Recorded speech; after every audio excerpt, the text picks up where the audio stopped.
안녕하세요. 자유교회 이진우 목사가 보내드리는 아침 묵상입니다. 오늘도 예수 그리스도의 향기를 내는 복된 하루가 되시길 바랍니다. 3월 7일 금요일 아침 묵상입니다. 오늘은 믿음은 들음에서 난다라는 제목으로 로마서 10장 14절로 17절 말씀 묵상합니다. 그런데 사람들은 자기들이 믿은 적이 없는 분을 어떻게 부를 수 있겠습니까? 또 들은 적이 없는 분을 어떻게 믿을 수 있겠습니까? 선포하는 사람이 없으면 어떻게 들을 수 있겠습니까? 보내심을 받지 않았는데 어떻게 선포할 수 있겠습니까? 성경에 기록한 바 기쁜 소식을 전하는 이들의 발걸음이 얼마나 아름다우냐 한 것과 같습니다. 그러나 모든 사람이 다 복음에 순종한 것은 아닙니다. 이사야는 주님, 우리가 전하는 소식을 누가 믿었습니까? 하고 말하였습니다. 그러므로 믿음은 들음에서 생기고 들음은 그리스도를 전하는 말씀에서 비롯됩니다. 바울은 로마 교회에 보내는 편지에서 예수 그리스도의 복음과 구원이 유대인과 이방인을 넘어 모든 인류에게 열려 있다는 메시지를 전합니다. 그런데 이 복음을 전하는 사람만이 아니라 듣는 사람이 있어야만 변화가 생기고 구원의 역사가 일어난다고 말씀합니다. 여기서 바울이 말하고 있는 들음이란 단순히 귀로 어떤 소리를 듣는 것 이상의 의미가 있음을 알아야 합니다. 이것은 말씀을 마음으로 받아들이고 그 말씀에 순종하는 것, 즉 말씀이 우리 안에서 반응하여 믿음을 일으키고 삶을 변화시키는 것을 의미합니다. 입으로 고백한다는 것이 단순히 말로만 하는 고백이 아니라 몸으로 그리고 삶으로 실천하는 것을 의미합니다. 마찬가지로 들음도 단순히 귀로 듣는 것을 넘어서는 의미가 있습니다. 바울은 그들이 믿지 아니하는 이를 어찌 부르리요? 라고 질문하며 듣지 못하면 믿을 수도 없고 따라서 그 이름을 부를 수도 없다고 말씀합니다. 로마서 10장 14절이죠. 그런데 사람들은 자기들이 믿은 적이 없는 분을 어떻게 부를 수 있겠습니까? 또 들은 적이 없는 분을 어떻게 믿을 수 있겠습니까? 선포하는 사람이 없으면 어떻게 들을 수 있겠습니까? 이 말씀은 예수 그리스도를 믿는 믿음을 가지기 위해서는 선포한 복음을 듣는 일이 필수적이라는 것입니다.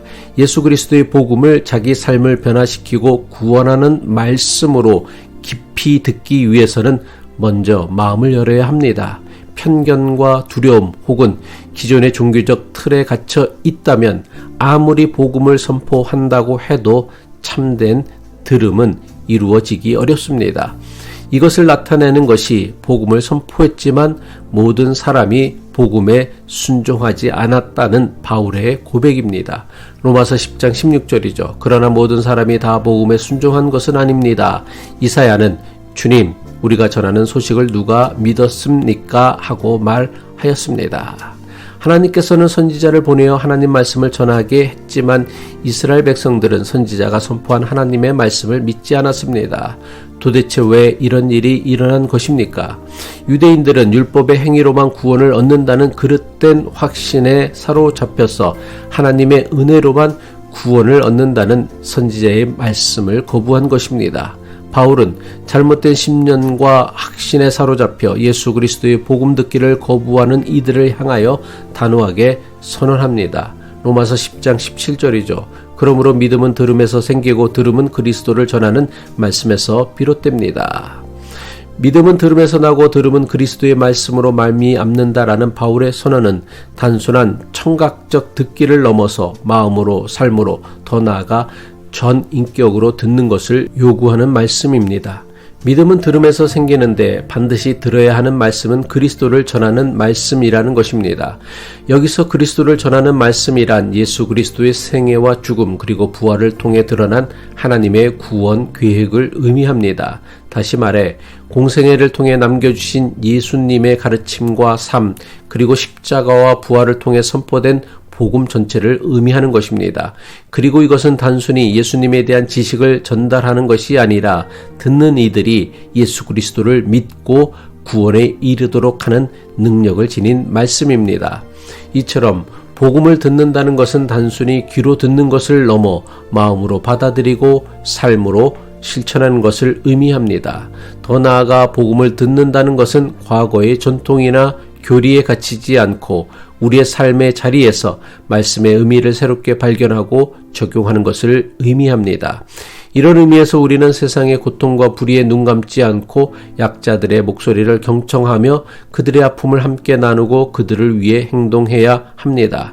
하나님께서 히브리 노예들의 신음을 들으시고 저들을 구원하신 것처럼 시대의 외침, 세상의 외침에 귀 기울일 수 있어야 합니다.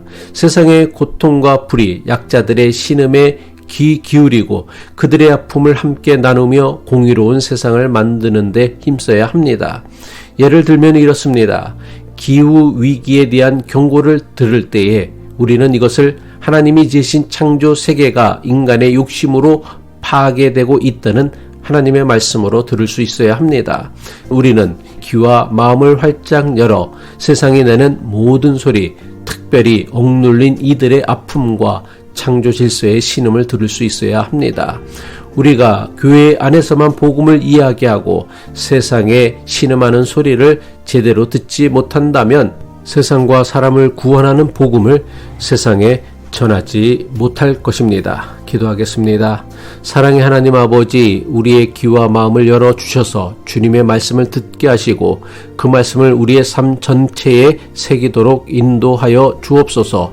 우리가 들은 복음을 세상과 이웃을 향하여 몸으로 실천하게 하시고 억눌린 이들의 고통과 창조 세계의 신음에 온전히 응답하는 믿음의 사람 되게 하옵소서.